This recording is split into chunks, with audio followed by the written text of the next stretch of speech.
Saudara yang terkasih dalam Tuhan Yesus Kristus, banyak orang Kristen membaca kitab Wahyu sebagai kitab yang menyeramkan.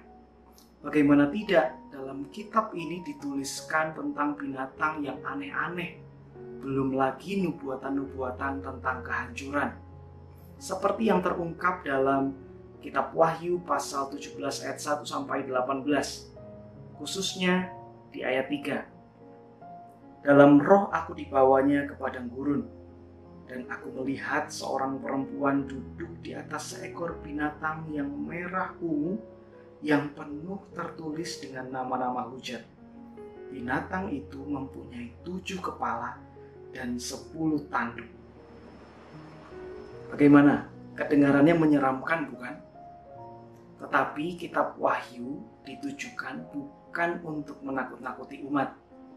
Sebaliknya, kitab ini dituliskan untuk menerbitkan pengharapan baru dalam kehidupan umat.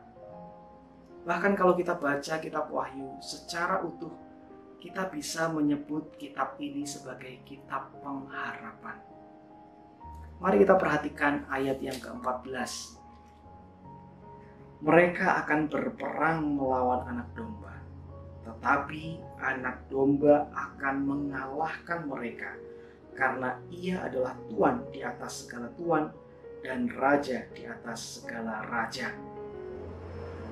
Ketika umat saat itu mendengarkan berita yang penuh dengan bahasa simbol ini, mereka beroleh pengharapan baru.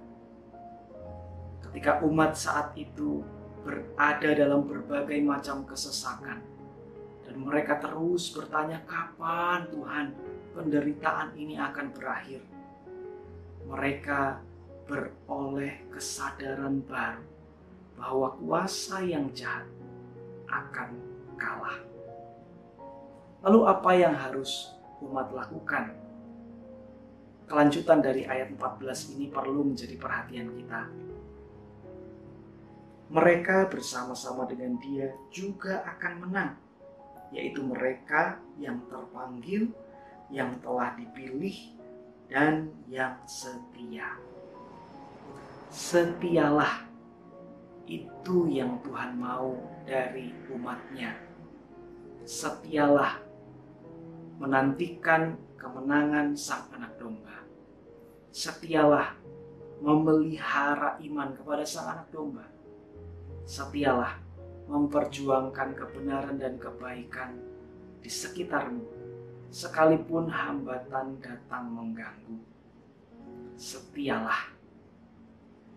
Tuhan menolong kita.